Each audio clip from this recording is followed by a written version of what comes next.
This is Homefront, South Dakota, and please give me your name, your age, and your hometown. My name is James H. Keenitz, and Hot Springs is where I live now. I live in the State Soldiers Home, and what else? And how old are you? Oh, I'm 91 years old. I was born August 1st, 1916. Thank you for your service. And I was wondering if you could give me your branch of service and your rank. And Okay, I was a tech sergeant with the 781st Squadron of the 465th Bomb Group, and we were stationed in Italy, and we bombed targets in 9 different countries occupied by the Nazis over there. So, and just in case we need to cross-reference your interview with your photo, I'm just going to describe what you're wearing. It's a blue striped shirt, and you're also wearing a hat with some pins on it, and your hat says the 781st Bomb Squadron. mhm. There's a really beautiful framed case with medals in it and from your service. And I was wondering, Jim, to start off, if you could just describe what we're looking at and what the significance is. Well, this one here is a Distinguished Flying Cross. That is the most important decorative medal. And this one here is the World War Victory Medal, and this is the American campus, or what you want to call it, and this here was used overseas on the European, both in where we were and in England and all over, and that's 5 battle stars that's on there that we earned from, and this one here is just a medal for here in the United States, and that's the Good Conduct Medal, and this here is our combat flight medal. With I earned that. You had to fly so many missions to get the medal, and then after that, you flew every time you flew so many more. Well, then you got a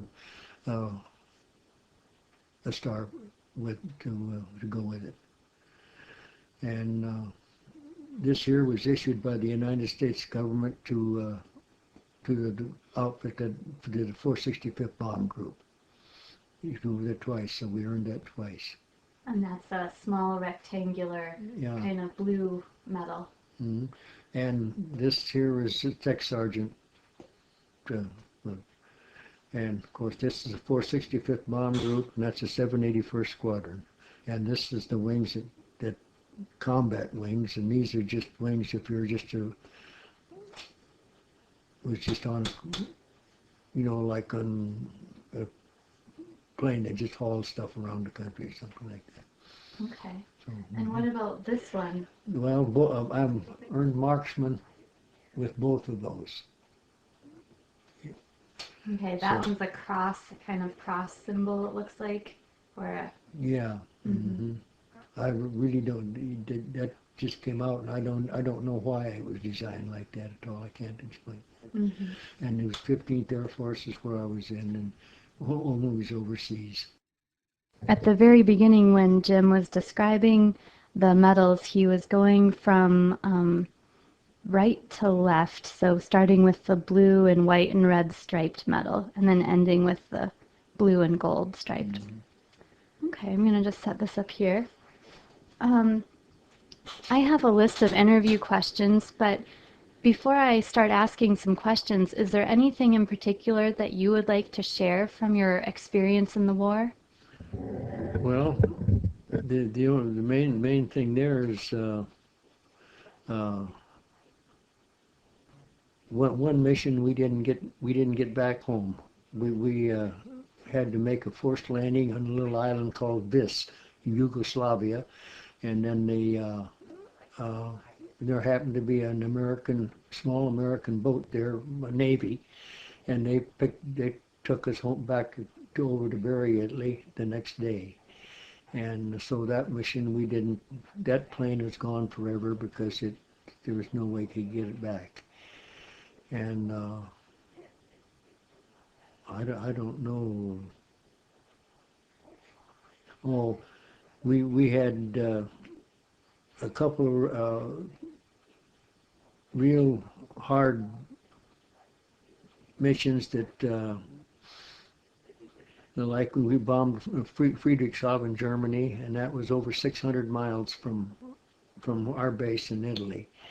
And by the time we got our bombs dropped, we was in a B-24 is a 4-engine bomber, and we was down to only an engine and a half because three of them was knocked out, or two of them was knocked out, and one of them was having engine problems, so it was only had half power on it, so we only had one good engine left, and we still had to maintain altitude for 250 miles in order to clear the mountains just north of Venice, Italy, to get back to where we was at.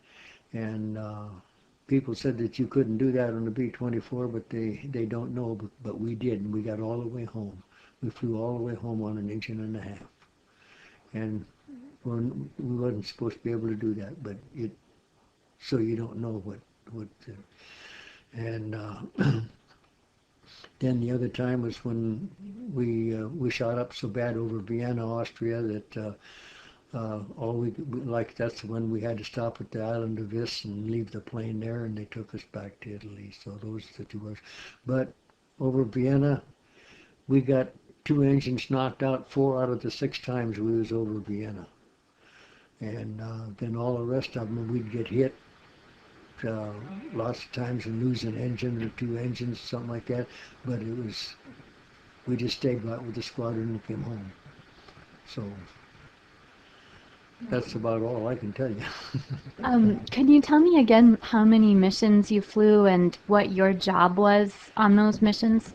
I was most of them. I was top turret gunner, except when our crew flew the lead ship. If we flew lead ship, then I had to stay at my radio desk, because when we dropped the bombs that were dropped, they called me and told me where it was at, how many bombs had dropped, and where we were at. And I got on the radio and called our base and just told them. They never repeated or nothing, because over there, radios it was altogether different than using them over here. You didn't give any information that wasn't. We just give them where the bombs was dropped and how many was dropped. So otherwise you were actually on a plane and a gunner on the plane when you were... Mm-hmm. Yeah, I was a radio operator gunner. That's what I was on. Because I was an enlisted man. I was not an officer. And did you say you flew 50 missions, or? We were credited with 50 missions, but there were some of those missions that were double missions. And we flew long ways on some of our missions. We flew from our place up and bombed a target in France that we was a third farther to get back home than we would if we went up to the 8th Air Force in England. And just things like that. And then we were credited with different things, and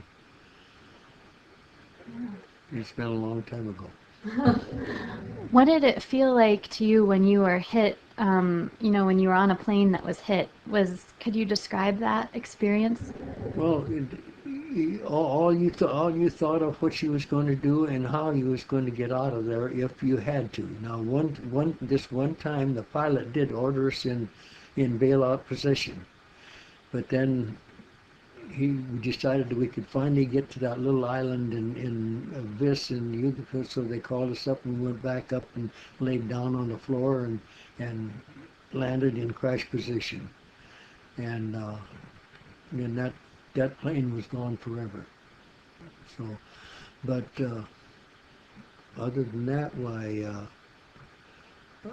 uh, I was in the top turret, and when the bomb bay doors was open, why, I could see any damage that we got hit in the middle or something like that. And that one time, fuel was coming out of the wing off to my left. It was like this, and I was looking back, and that fuel was coming over and going through and going out to Bombay. And that's the one where we didn't get back. We only got to the island of Vis because there's no way we could get across the Adriatic Sea because we didn't have enough fuel anymore. I just have a couple of questions here you mentioned that you were enlisted. How aware were you of the war that was going on overseas before Pearl Harbor was attacked? Did you think America would get involved? Or Well, when I was working for Beech Aircraft Corporation in Wichita, Kansas, when on that Sunday that the Japs bombed Pearl Harbor, and that was a really shocking moment for me. And but we knew that the way things was going with Japan and Germany, and what we were building was trainer planes, bombardier trainer and navigator trainer and pilot trainer planes is what we was building in Beechcraft. And so I knew we was going to get into war sometime, but I didn't know when. And without me knowing it, Beechcraft had got me 3 deferments that I didn't know anything about. And but then in 1943, they decided that was really in bad trouble, and that's when they was picking people from all over the United States then. And that's when Hot Springs here sent me a letter, said that I got to get back here because I was going to have to go into service whether I wanted to or not. So I didn't enlist, I was drafted. okay. How did you feel when you got that letter? Well, I really can't say I was jubilant, but I wasn't. But I was expecting it. I figured at some time it was going to happen because, when you're working in an aircraft plant, you hear a lot of stuff, and we knew that it was getting worse over here and over here. And when they called me, took me into the service, they took a lot of guys because there was from Hot Springs here. There was when I got here, then we went to Leavenworth, Kansas, and I don't know, there must have been over 30 of us. So they was doing that all over the United States. They was taking excessive draftees because they figured they needed it, and we did. And so, but I knew it was going to be eventually that I was going to have to go. So my wife and I just came back here, and she went to work at the bank First National Bank of the Black Hills down here when she got here, and I was in the service for 2 years and 10 months. Do you think that being in the war changed you? And if so, how?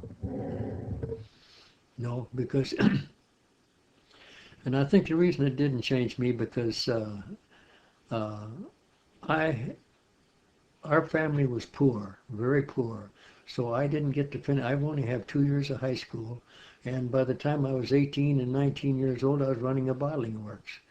And so I had done so many things that this year was just like taking another job. That's what it was. And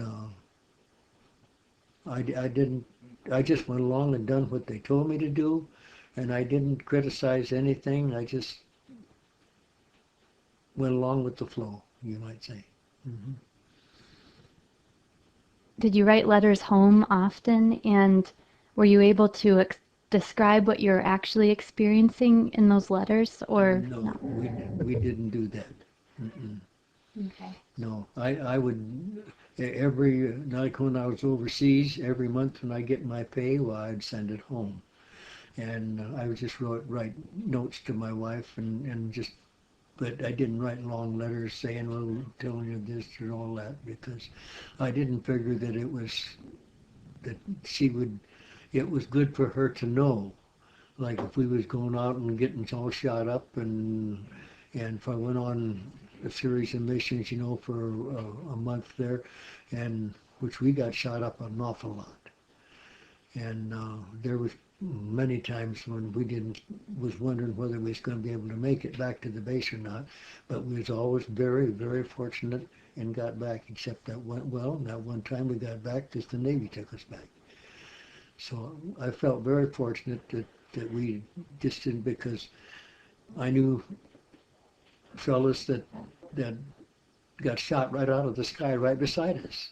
And on one mission over Vienna, we was dropping our bombs, and the bomb bay doors opened, and I was up in my turret and looking backwards, and all at once, the plane, number 2 plane down there like that, his wing was right up, just putting her in our bomb bay. It was just below, it couldn't have been over that far below our plane, and towards the back end there. And it's just been, the reason for that was because the pilot of that plane got flak, hit him in the leg, and when it done that, when he went and done this to him, but he had a good co-pilot that seen what it was, and he yacked it down before, because we in other words, I say we come that close to get knocked out by our own planes. Wow, and you were measuring with your hands. That was about a foot. Yeah, it wasn't over that far, because on the back end of it even looked like it was closer than that, but that's about what it was underneath the bomb bay. And there was about a third of the wing of their right wing that was under our bomb bay. And they're playing like that because the flying number 2 position, they flew below, see. If he'd have been flying up a little bit higher and got hit and that come up like that, he would have hit us. Wow. So, but then that pilot was done flying, because it was a nasty wound that he got on his left leg. But his co-pilot then took over the rest of the way home, and then they had their crew had to get another pilot after that. Mm-hmm.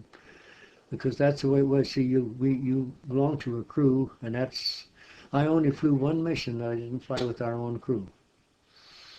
And I still can't even tell you the name of the pilot or the crew, because they was ones that came in as replacements from later on.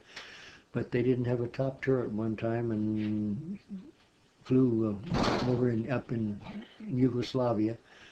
And I guess they decided that we was off and sitting around and not doing anything, so they sent me along as the top turret gunner. But mostly you were with the same crew? Yeah, all but that one mission was flown with our same crew, the same people all the time, yeah. Did you form close friendships with that same crew that you always flew with? Oh, yeah. And there's only 3 of them left. 3 of us left out of the 10. And we didn't have reunions, but the engineer that's still alive, he never went to any reunions anywhere. And I went to a lot of them.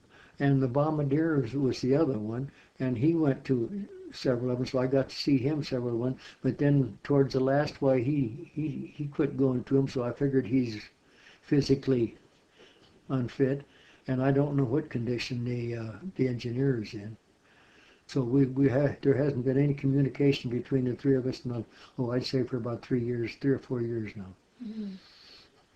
You had a lot of close calls during your service. I mean, it's amazing that you made it home when you think about it. Well, there was many times that we felt real fortunate that we even got back to our base, because there was many times when we'd have 2 engines shot out, and we would be flying with just 2 engines.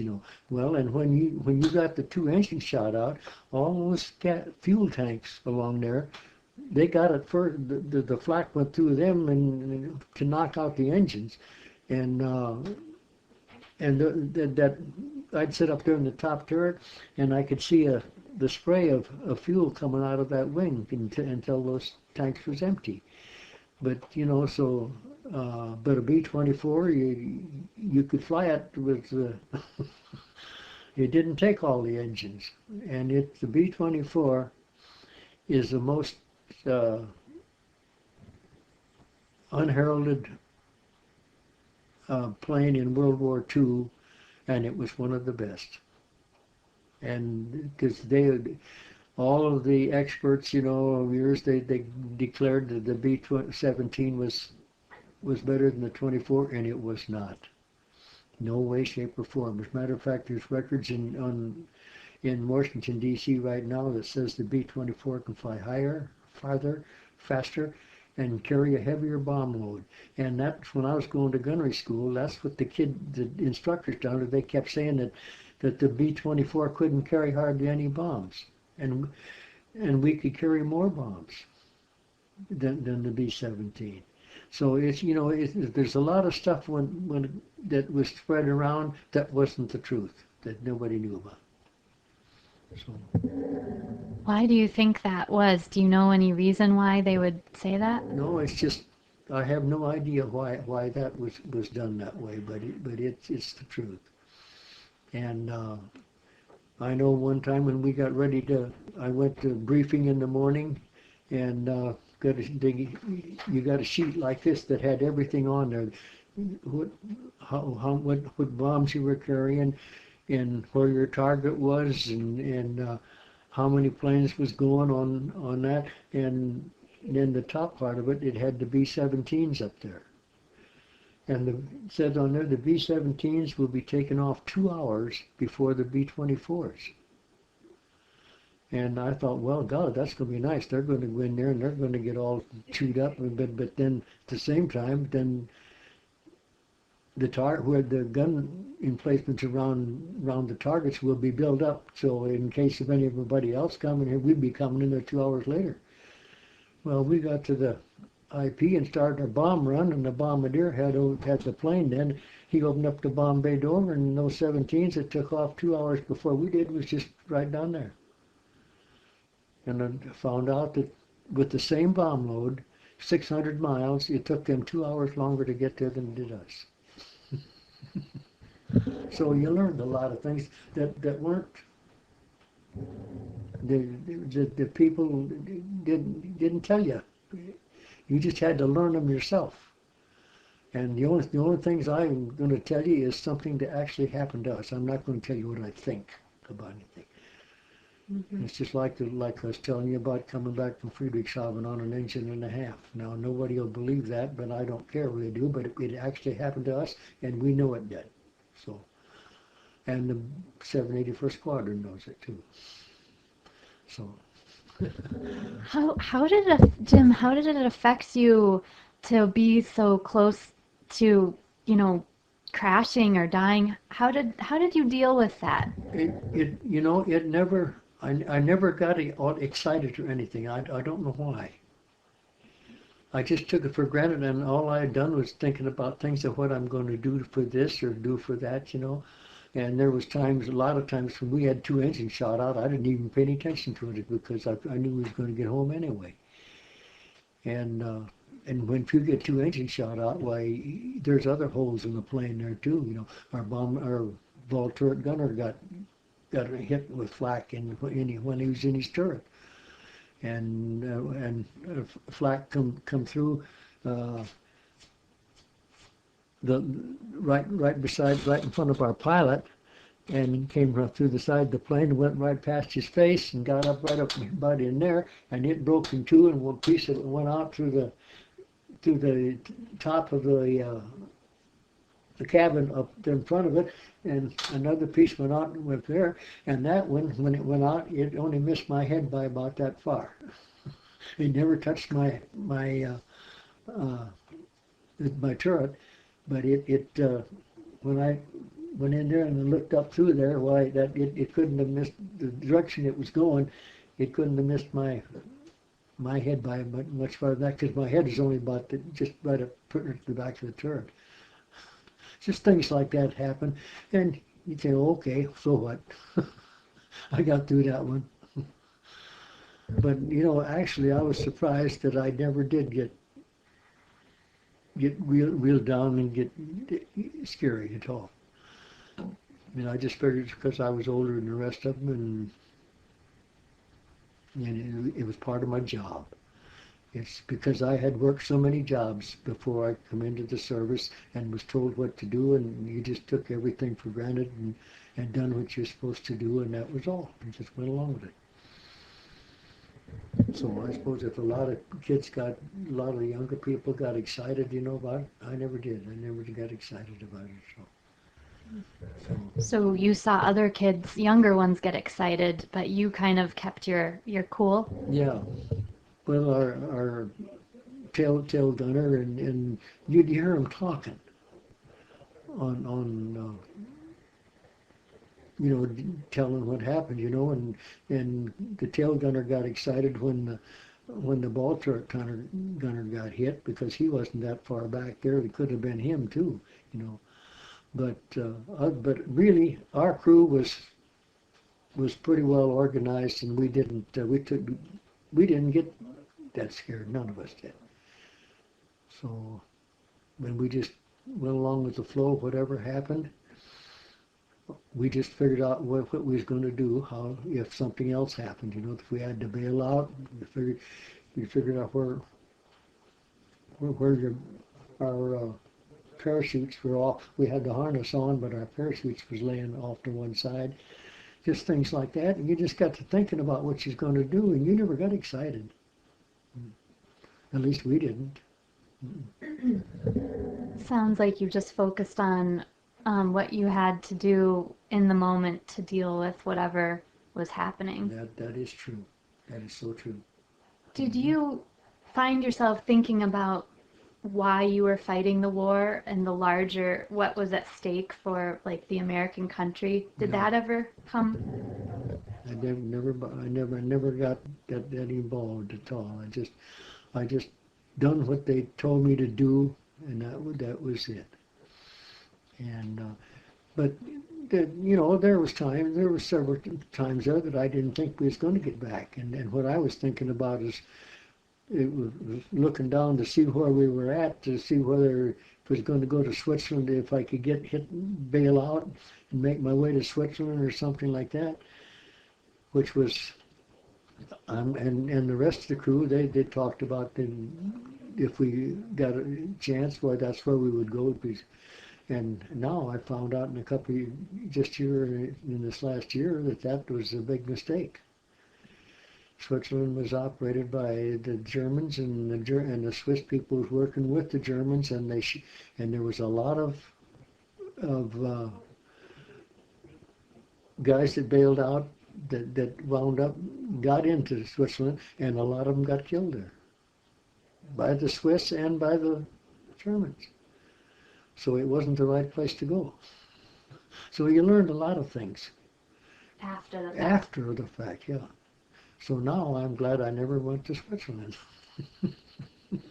Never had to go there. But I don't know, to me, in one sense of the word, it actually, what I was doing was just, I was on another job.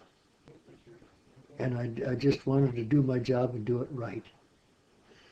So I don't ever remember getting, like that. Never. And even as bad as we shot up, I didn't. I just figured out what we were supposed to do and what we was going to do, and and how we was going to do it. And so I was very fortunate that I didn't get excited. So, and our whole crew was pretty much that way. I don't know, it was just a well-trained crew. Mm-hmm. Mm-hmm. What do you think instilled that kind of work ethic in you, where you could just look at it like that, another job to do right? Well, because like I said, I actually had my first job I ever had. I was only 10 years old, making Eskimo pies in an ice cream plant. And then by the time I was 14 years old, I'd get out of school one day, and the next morning I was to work at 7 o'clock in the morning and work 10 hours a day, 6 days a week, until right through Labor Day. And then school always started the day after Labor Day, and then I'd go back to school. And I didn't get to do any of the stuff that kids my age done in the summertime, like learn to swim and go hunting and all that stuff. I didn't. And I had to do that because our family was so poor. Okay. So you just learned really Yeah, young. so I learned really young. And I really think that that's what helped me when I was flying. It was just like being on another job. Okay. So. For those of us like me who didn't live during that time period, World War II, what do you want us to remember about World War II? I've never given any thought. I'm not going to lie to you because I've just never given any thought. I just figured, well, everybody's going along, and just like my own children, they were born. My oldest son, that lives up here in Black Hawk now, was born on June the 13th, 1944, and the day that he was born over here, I was on a bombing mission over Munich, Germany, and we was getting shot up a little bit. So, and actually, I probably didn't tell you, but whenever we started getting hit, and started losing eggs and stuff, I said goodbye to my family at home. How did you do that? Just write and just talk to them while I was in my turret all by myself, up there. And just all I would do is just say goodbye to my wife, and in that case, why I had to send. I didn't know that the day that I was older. I didn't learn about it till about a week or so later when she sent me a picture of her and him, and I still have it over here in my up there in the soldiers' home. So. Wow. But I'm glad. I don't know. There was some people we could see that got real excited, and I'm glad that we didn't have anybody on our crew that did that.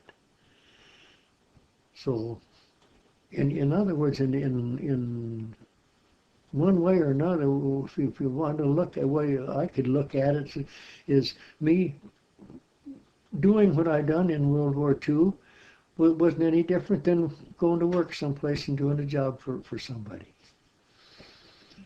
And before I retired, I'd spent 26 years with the Bureau of Reclamation, and I was on the Angostura project out here. I helped build part of it, and then I helped work 10 years with the Bureau of Reclamation on the project, and then I managed the project for 5 years after that. And so it's just, everything just was the same. It wasn't any different when I was flying combat than when I was working. Wow. It was just a job, another job, telling the truth about it. And now for what the rest of the crew thought, I can't tell you. I wouldn't know. But I never seen any of our crew really get excited at all. And I'm glad they didn't. Mm. Yeah. So when you would get together after the war with your crew members, you would get together sometimes? Well, the only time we'd get together is when the 781st Squadron would have a reunion. As a matter of fact, here 2 years ago, our 781st Squadron had a reunion. It was in Rapid City, South Dakota. And of course, I called nobody but me from our crew. Well, there was only 3 of us left. And I thought maybe the Bombardier might be there because I'd seen him at other reunions. But he said no, he couldn't do it. So I was the only one from our outfit that was there. And we went out to Ellsworth Air Force Base and spent one whole day out there, and things like that. So, but that's the last one I went to. Then I don't go to any anymore. And did you talk about your war experience with your fellow crew members, or just... No. Everybody seemed to know what the other guy went through, so there was no use talking. No. What did you talk about when you would see each other? Well, I don't even remember. I'm not going to tell you I did this or that when I don't remember, because like I say, that's 63 years ago. Sure. So you don't do, you don't, I just don't remember things like that. You just, yeah. The only time we talk about anything together was if we decided to like,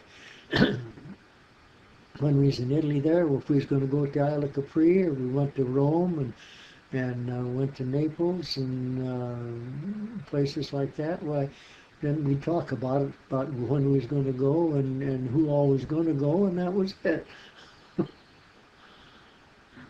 Is there anything else that you'd like to share about your experience that you think people would be interested in knowing before we end the interview? Well, I'm not that an intelligent person to try to figure out what other people would think, you know.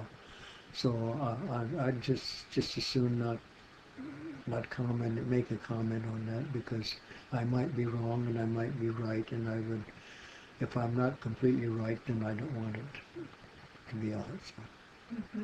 No. So I don't know what they thought. We just our crew just went along as just like we had it was just like we all had a job. That's what, more than anything. And when we'd go someplace like to Rome, we went through the Vatican City, and one of our crew members was a Catholic, so I stood right beside him when and the what's the big shot in The Pope? the Pope came through he was riding on a thing there, and he had four guys carrying him, you know, and then he would stick out his hand as he went by, you know, like that. And my our engineer was a Catholic, and he had this thing that he wanted the Pope to touch, and the Pope touched it. And when the Pope brought his hand down, I could have touched his hand too, but I didn't. He's that close.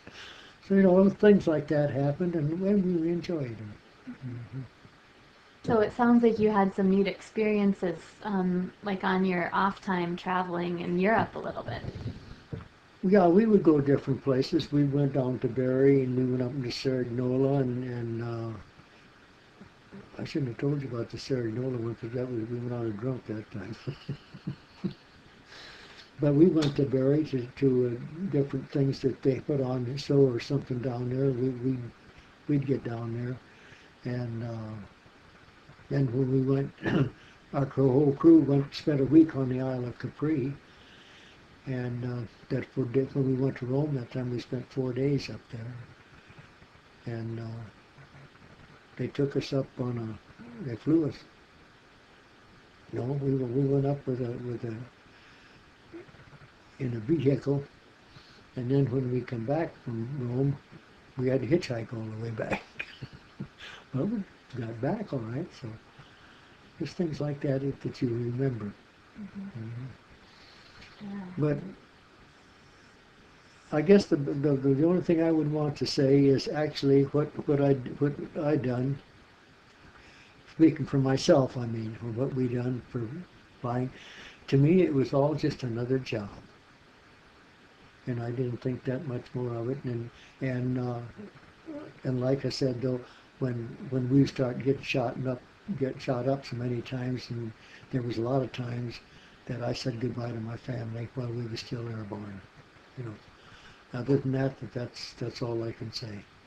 Jim, thank you very much for contributing to this recording of veterans. Well, you got me to thinking about some things I'd forgot about. Hadn't even given any thought, or not forgot about, hadn't given any thought to for 50, 60 years, you know. So, Yeah. so if it's anything you wanted, why, and if I was any kind of a help, why, I appreciate it.